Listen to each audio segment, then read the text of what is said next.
जय हिंद साथियों। इंकलाब जिंदाबाद। कल आपने देखा सारा नगर परिषद के अंदर तमाशा।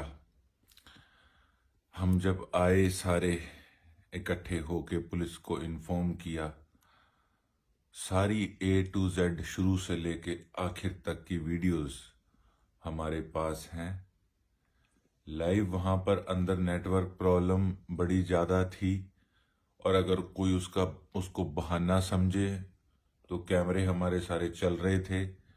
जो भी रिकॉर्डिंग्स हैं सारी पुलिस को दिखाएंगे A to Z। उसके बाद जो व्यक्ति के पास पैसे बरामद हुए हैं, अब वो इनोसेंट अपने आप में बन रहा है। कई पत्रकार भी, जो कि मैं साफ कहूंगा किसी के टुकड़ों पे पलते हैं, कहने में कोई परहेज नहीं करूंगा, वो हर प्रकार की नेगेटिविटी सिरसा वालों फैलाने के चक्कर में हैं। लेकिन सिरसा की जनता, बेशक वो मेरे प्रॉपर्टी डीलर भाई हैं, बेशक जिनकी रजिस्ट्रियां बंद है, वो समझते हैं कि रजिस्ट्रियां क्यों बंद हैं, या फिर जितने भी रेडी वाले पटड़ी वाले भाई हैं, दुकानदार भाई हैं, कैसे दिन प्रतिदिन कमेटी वालों का खौफ लोगों में बना रहता है, ये किसी से छुपा नहीं हुआ। किस तरीके से ये लोग डंडे बरसाने का काम रेडी वालों पे करते हैं, और ये कोई हमने पहली बार नहीं किया। इनकी गुंडागर्दी के खिलाफ तो आपका भाई हमेशा से आवाज उठाता आ रहा है।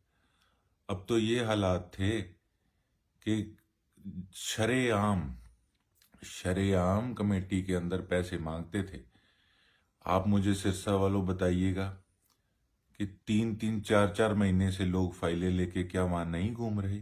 कमेटी के अंदर क्या हालात हैं? अच्छा, वो व्यक्ति कहता कि जी इन्होंने धक्के से पैसे डाले हैं। भैया, धक्के से आपकी जेब में कोई डाल के चला जाएगा और उसको बाद 2-3 मिनट तक फिर उसको आप निकालोगे नहीं? कमाल होगी। और एक डीलर, डब वाली का डीलर, उसमें बोल रहा है कि जी मेरे से तो फाइल ले गए थे कि मैं गोकुल सेतिया से काम करा लूंगा अपने आप, मुझे क्या पता था ये पैसे दे रहे हैं या क्या कर रहे हैं। उससे पूछने वाला कोई हो कि 3 महीने से तो तू खुद वहां गेड़े काट रहा था कि मनोज कोचर का काम कराना है। तू खुद कह रहा था, बेशरम आदमी, कि 3 महीने से काम नहीं हो रहा, चल तू गोकुल सेतिया से करा ले अगर वहां से होता है तो। अब पैसे लेके उसने हाँ कैसे कर दी? वो बेशक एक वहां पे पियोन लगा था, 4th क्लास था, पर कहने की बात यह है कि 4th क्लास की क्या हिम्मत है कि वो किसी फाइल को पास करा दे। ईओ वहां मौके पे आके उसको छुड़वाने का प्रयास कर रहा है। फिर मेरे पे आरोप लगा रहा है कि उसको मैंने भाई को नीचे बिठा दिया, मैंने 3 घंटे तक उसको बंधक बनाए रखा। ये ईओ की वर्डिंग है। आपको वीडियो दिखाऊंगा, उसके अंदर मैंने उसको कहा था कि भाई बैठ जा, पता नहीं कब तक ये पुलिस वाले कार्रवाई करेंगे। और मैंने ये कहा था कि वीडियो बनाए बगैर मैं जाने नहीं दूंगा, कल को ये मुझे झूठा साबित करने में कोई कसर नहीं छोड़ेंगे। इसी के साथ साथ मैं भी बैठ गया। मैं कहा मैं धरने पे बैठूंगा जब तक कार्रवाई ढंग से नहीं होगी। और जो मेरे साथ जितने भाई थे, बेशक ये जो पकड़ा उसके पीछे एक मेरा भाई बैठा था, मेरे पीछे एक भाई मेरा बैठा था, सारे बैठ गए थे। कोई एक जने को तो मैंने कहा नहीं था बैठने के लिए। उसके बाद SHO मैडम ने वहां आके, जिसके पास पैसे पकड़े गए हैं, रिश्वत पकड़ी गई है, उससे आके कहा कि तू हिलेगा नहीं यहां से। मेरे पास वीडियो है, मैं वो डालूंगा, आप लोग ये चीज देखिएगा।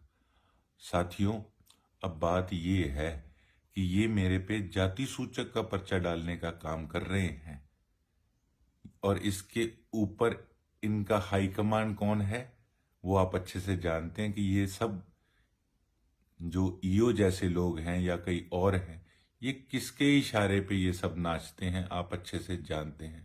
पहले इन्होंने गुज्जर समाज के प्रति मेरे बारे में कितना इन्होंने गलत सलत एक षड्यंत्र रच के मुझे बदनाम करने की कोशिश की। गुज्जर भाइयों से मेरा भाईचारा बिगड़वाने में इन्होंने कोई कोर कसर नहीं छोड़ी। अब ये फिर SC ST का मेरे पे पर्चा करा के ये एक हिसाब से फिर इस समाज के अंदर मुझे बदनाम करना चाहते हैं। मैं तो एक बात कहना चाहूंगा साथियों, ठीक है कानूनी बातें होती हैं वो, मैं कहूं कि मैं मंदिर में कसम खाने को तैयार हूं, गुरुद्वारा साहब में जाने को तैयार हूं, शायद कानूनी तौर पे इन चीजों को कोई समझेगा नहीं, लेकिन मैं तो एक बात कहूंगा कि एक तरफ इनके पास कोई प्रूफ है तो दिखाएं मैंने कौन सी गाली निकाली। मैं जब बाहर आया, इनके कुछ लोग कमेटी के, जिनको ईओ बार बार भड़का रहा था कि तुमने नारेबाजी करनी है, इसको गालियां निकालनी है, उन्होंने मुझे गाली निकाली। मेरे को जब माँ बहन की गालियां निकाली, फिर मैंने भी कहा, मैं कहा ऐसी की तैसी आ जाओ, देख लो जिसने देखना है। मुझे क्या पता उसमें कौन आदमी कौन है। और दूसरी बात, मेरा सफाई कर्मचारियों से या किसी से मेरा क्या झगड़ा है, वो तो मेरे परिवार के हैं, अब के नहीं है। 3 पीढ़ियों से मुझे जानते हैं, किसी का मैं धोता लगता हूं, किसी का मैं पोता लगता हूं, ठीक है ना। ये तो अब आए हैं, इनकी क्या जाने हमारा इनसे क्या संबंध है। और दूसरी बात, जब भी सफाई कर्मचारी भाइयों की हड़ताल होती है, मैं पहुंचता हूं, उनका बच्चा हूं, मेरा फर्ज बनता है, मैं पहुंचता हूं वहां पे। उस समय क्या होता है, जो भी प्रधान होते हैं 50-50 100-100 रुपए की पर्चियां क्या नहीं काटते। उसके बाद जो 2-2 हजार रुपया सफाई कर्मचारियों की तनख्वाहें कटती है, बताइए वो तंग नहीं होते। और उसके बाद ये प्रधान खुद अपने नंबर बनाने के लिए, ताकि खुद हाजिरी लग जाए, काम पे ना आना पड़े, क्या ये उसमें अफसरों के आगे नंबर नहीं बनाते। और इसीलिए ये सारे लोग कल वहां षड्यंत्र अपने अफसरों के आगे नंबर बनाने के लिए वहां पे इन्होंने रचा था। मेरे पास तो वीडियो है, उसने पैसे निकाले हैं जेब में से, पैसे मैं चुए हैं। मैंने कोई गाली अगर किसी को निकाली है तो दिखाओ उसकी वीडियो कहाँ है। अगर मैंने किसी पे हाथ उठाया तो बताओ। अगर मैंने किसी को वहां पे बंधक बना के 3 घंटे बिठाया तो बताओ, पुलिस कर्मचारी साथ खड़े हैं। सरसा वासियों, मैंने अपना काम किया है। अब मैं उम्मीद करता हूं कि अकेला गुड जॉब करके आप फेसबुक पे नहीं सारोगे, ये सारे आपके बच्चे को दबाने में लगे हैं। ये मैं किसी एक जाति के लिए मैंने काम नहीं किया, ये समाज के लिए काम किया है मैंने तो उसमें एक बात और कही थी, वो किसी ने नहीं नोट की शायद। मैंने कहा जो बाहर कई दलाल बैठते हैं, उनमें से एक मोची अली गली का है, एक उनमें से फुटेला है। फिर वो मैंने नहीं बोला, वो वीडियो में नहीं दिखा इन लोगों को, कुछ नहीं है। ये अपने एक जो भ्रष्ट कर्मचारी है उसको बचाने का प्रयास कर रहे हैं। ये चाहते हैं कि जो रिश्वत का नंगा नाच, यहाँ पे भ्रष्टाचार का नंगा नाच कमेटी में शरेआम होता है, ये रुके ना, इनकी अच्छी दिहाड़ी बनती रहे, लोग भाड़ में जाएं, इनको किसी से कोई लेना देना नहीं है।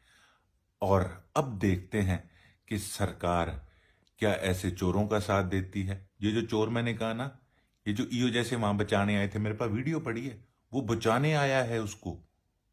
कमाल होगी, कोई दोषी पकड़ा गया, वो कहे तू ऐसा गंदा काम करता है मेरे ऑफिस में, वो उसको बचाने का प्रयास कर रहा है पुलिस प्रोटेक्शन के अंडर।